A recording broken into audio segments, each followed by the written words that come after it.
시청자 여러분 안녕하십니까? 효놀TV 효놀입니다. 구수한 메밀차 계속 마시고 있습니다. 연속해서 이제 녹화를 하고 있습니다. 이제 본격적으로 오직 하나님의 영광에 관한 강의를 해볼까 합니다. 하나님의 영광 하면은 우리가 떠올려야 되는 구절 로마서 11장 36절입니다. 이것은 그야말로 바울 사도의 세계관이 어떠했는가를 보여줍니다.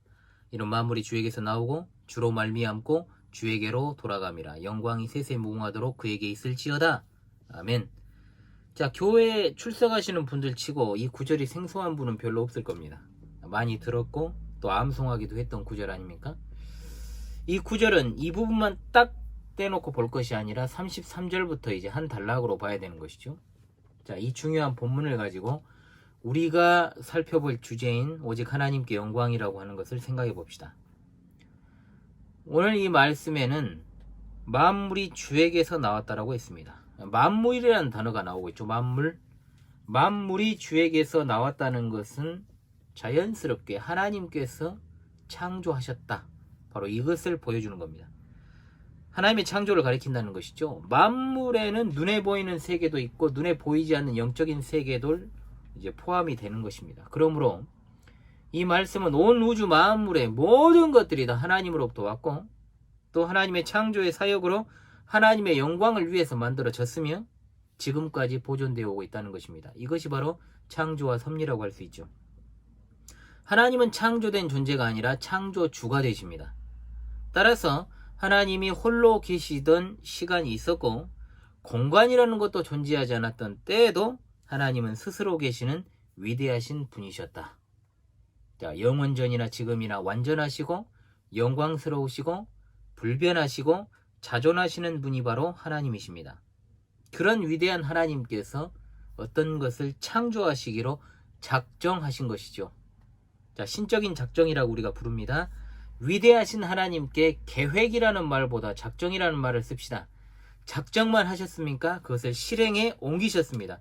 온 우주를 지으시기로 작정하신 하나님이 또한 스스로 실행하시고 창조자가 되셨습니다. 그러므로 창조는 하나님으로부터 나오며 하나님으로 말미암는 것이다. 바로 그 말입니다. 이 말씀은 창조하신 목적이 뭘까요? 그것은 바로 하나님의 영광입니다. 철학에서는 조물주를 이야기합니다. 진화론을 반대하는 지적 설계론이라는 것도 있죠. 어떤 그런 견해들이 인격적인 존재를 이야기는 하지만 결국 실체에는 조금도 근접하지 못합니다. 왜냐하면 이 세상 모든 것들이 만들어진 목적을 설명하지 못합니다. 또 많은 이들은 온 우주 만물이 사람을 위해 존재한다라고 생각하기 때문입니다. 물론 하나님의 창조 사역에 있어서 가장 마지막에 지은 것이 사람이고 또 그 사람은 특별히 하나님의 형상으로 지음받고 하나님을 반영하는 존재로 피조 세계를 다스리도록 지음을 받았다는 것이 사실입니다.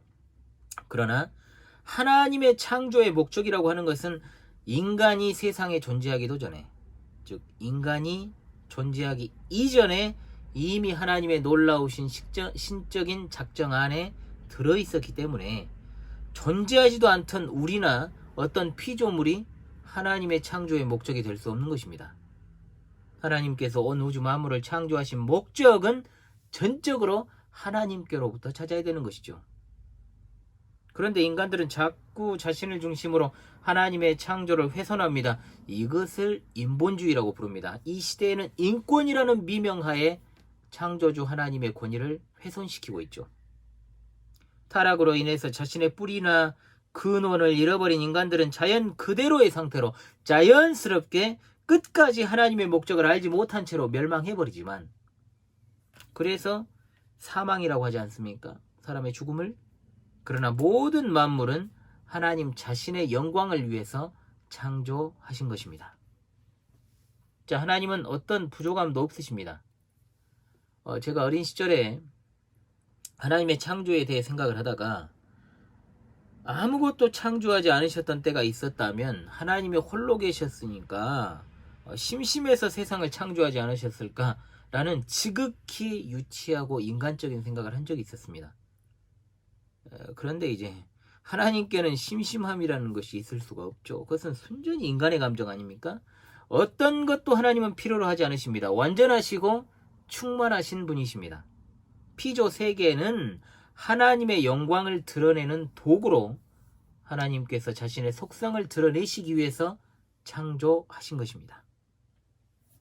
시편 19편 1절로 6절은 이런 하나님의 창조의 목적을 아주 아름답게 노래한 부분입니다.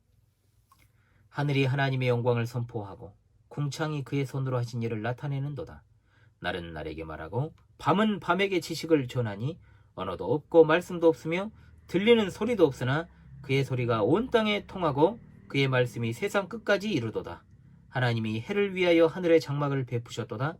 해는 그의 신방에서 나오는 신랑과 같고 그의 길을 달리기 기뻐하는 장사 같아서 하늘이 끝에서 나와서 하늘 저 끝까지 운행하며 그의 열기에서 피할 자가 없도다. 얼마나 아름답습니까, 여러분? 내용을 한번 보십시오. 시편 19편 1절로 6절입니다. 똑같이 밤하늘을 보고 별을 관찰하던 유명한 사람 한 명 있습니다. 누구냐? 미국의 천문학자였던 칼 세이건입니다. 끝까지 우주를 통해 그런데 하나님을 만나지 못했습니다. 그리고 그는 이런 말을 남겼죠. 나는 죽는 순간 다시 살아나 나의 일부를 기억하고 생각하고 느끼면서 계속 살아갈 수 있는 존재가 될 것이라고 믿고 싶다. 그러나 그러한 소망이 강렬한 만큼 나는 그것이 헛된 바람이라는 것 또한 잘 알고 있다. 사후 세계가 있다면 내가 언제 죽음을 맞이하든 나의 호기심과 갈망은 충족될 수 있을 것이다. 그러나 이 세계는 지금 보이는 세계죠. 더할 수 없이 아름다우며 크고 깊은 사랑과 선으로 가득한 곳이기 때문에 증거도 없이 예쁘게 포장된 사후 세계의 이야기로 자신을 속일 필요가 없다. 내세를 철저하게 부정하는 불가지론자였습니다. 그는 말합니다. 우주는 존재하는 것의 전부다. 이전에도 그랬고 앞으로도 그럴 것이다. 똑같이 우주를 바라보고 자연 만물을 바라봐도 이렇게 다르게 볼 수 있다는 것이죠.